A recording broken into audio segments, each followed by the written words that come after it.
The door behind you locks, not slams, locks, and the sound it makes is permanent. You've heard about this place your whole life, seen it on screens, heard it in music, read about it in transcripts, but nothing prepared you for this first moment. The question nobody asks before they walk through that gate is the most important question inside it.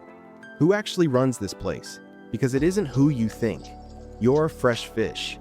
Level 1. The lowest rank in one of the most rigid social hierarchies ever built by human beings. They don't say it to your face. They don't say much of anything to you. That's the first signal. You step into general population for the first time carrying a thin mattress, a paper bag with your name on it, and every assumption you've ever had about this place. You are shown a bunk. You are given a number. And then the silence starts. Nobody explains the rules. That's the first thing you learn, that in here, the rules are never explained, not the real ones. The survival math at level 1 is simple. Watch everything. Say less than you think you should. Take nothing that isn't offered. But the dangerous part of level 1 isn't what you don't know. It's what you don't know you don't know. Because there's an entire economy running around you. Invisible, structured, ranked, and you can't see any of it yet. You make your first mistake inside 48 hours. It won't be dramatic, it won't be a confrontation, it will just be wrong. And someone will notice. Someone always notices. 3 weeks in, maybe a month. You've crossed into level 2 without anyone telling you. You're a general population inmate now. You have a routine. You know when meals hit, and which showers drain, and which guard writes things down. That knowledge cost you something. It cost you the version of yourself that thought this was temporary in your mind. Level 2 is where most people stay, and most people staying here are quietly doing the math. The pressure points become visible at this level. You need protection, but protection has a cost. Not always something obvious. Sometimes loyalty, sometimes silence. Sometimes a small task that doesn't feel like a task at first. Every level 2 inmate is really only asking one question. Not, will I survive? But, who am I going to become in here? Because here's the thing about a maximum security prison. The system doesn't wait for you to decide. The system decides for you, if you let it. The hidden ladder has a first rung, and you're standing right in front of it. You align. Maybe it happened slowly. Maybe it happened in a single conversation in a hallway. But level 3, the affiliate rank, changes the way you move. You eat with certain people now. You walk next to certain people. You don't go certain places alone anymore. The protection is real. But so is the price. Because affiliation inside maximum security isn't a membership. It's a loyalty test that never ends. Small things at first. Hold something. Carry a message. Stand in a specific spot at a specific time and just be there. You're not told why. That's the silent rule at level 3. You don't ask questions. You prove loyalty through action, not words. And here's what nobody tells you about the affiliate rank. The thing that hits like a wall when you finally see it. The group was never protecting you. The group was investing in you. Because they saw something they could use long before you did. You have a job now. Officially called trustee status. Inside, it's called access. Level 4 is where the official prison structure and the hidden hierarchy begin to overlap. You move through areas others don't reach. You carry things. You hear things. Information accumulates around you whether you want it to or not. You become valuable. Not to the administration, to the network. The status move at level 4 isn't strength, isn't aggression, it's usefulness. And useful people survive in ways that purely aggressive people don't. But usefulness carries a status tax, because now you owe what you've become to the people who positioned you here. And favors start to stack. The air changes at level 5. You feel it before anyone says anything. The shot caller rank doesn't come with an announcement. It comes with a shift in how people look at you. People check with you before they move. Disputes come to you before they escalate. On paper, the officers run the housing unit. In practice, you are the unit's operating system. You don't throw punches at this level, you don't need to. Your presence has weight in Tapuiner and Putzstaments, and that weight is the status move. Physical power replaced by something quieter.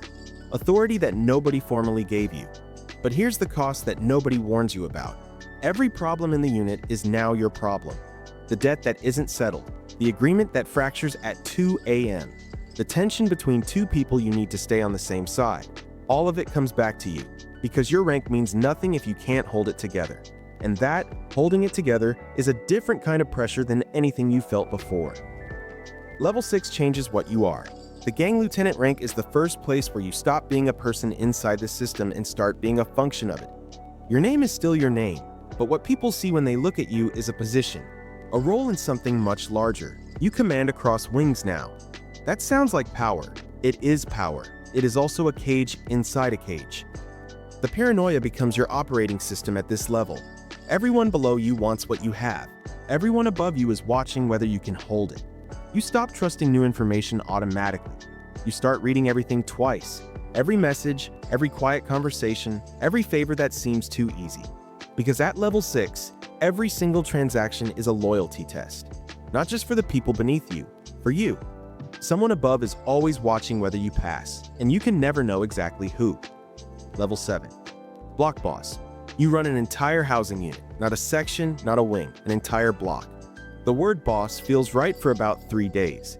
Then you realize what it actually means. It means you are the person responsible for everything. The officers know your name differently now. They haven't labeled you officially, they can't. But they've noticed that certain problems resolve before they escalate. They've noticed that when something is about to happen, it usually doesn't happen when you're present. That's a dangerous thing to be noticed for. Because now you are managing 2 worlds simultaneously.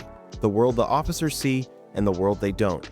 Your clean front is the inmate who causes no trouble, keeps his head down, cooperates. Your dirty back is everything else. And those 2 worlds cannot touch. The moment anyone sees both sides at once, everything collapses. The paper trail pressure starts here. Not a literal paper trail. The accumulated weight of things that can be used against you. Agreements you've made, debts you hold, the memory of every transaction in a place where everyone remembers everything. And it all waits. Now, level 8, nobody says the name. That's the first thing you notice about the highest rank inside maximum security. The name isn't spoken to officers. It isn't used in open conversation. It isn't even said clearly by the people following the instructions. Messages pass through 3, 4, 5 people before they reach anyone who could trace them back. You don't appear in disputes. You don't settle anything directly. Your authority is invisible. It lives entirely inside other people's choices. In the nod across a yard. In the phone call that doesn't happen. In the problem that quietly disappears before it becomes a problem. And here's the part that breaks most people who reach it. Nobody knows you're alone. Everyone thinks you're at the top. But the top of a maximum security prison is the loneliest place inside those walls. The system turns on you eventually, not out of hatred, because that's what systems do. New people arrive. Alliances shift. Someone who was at level 4 last year is now at level 5, and watching you the same way you used to watch the person above you. The controlled chaos you managed is now managed around you, and the hierarchy that lifted you can dismantle you just as mechanically. Every single rung up, every rank, every access, every quiet authority was also a rung down, waiting. That is the truth about the hidden ladder. Think about every level. The fresh fish learning the code nobody explains. The general pop inmate doing the survival math. The affiliate who thought protection was free. The worker who became useful without choosing to. The shot caller managing everyone else's chaos. The lieutenant who can't trust the information he's given. The block boss running 2 worlds that cannot meet. And the person at the top, whose name nobody says, sitting in total authority and total silence. Now come back to yourself.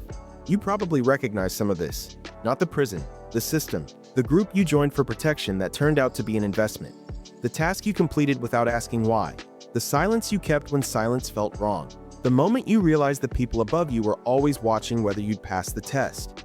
These systems don't only live in maximum security prisons. They live inside every hierarchy human beings have ever built. The levels are just more visible in here. The unwritten rules are just harder to unlearn. The ranks are just more honest about what power costs and what it does to you. And the only people who truly understand that cost are the ones who climbed.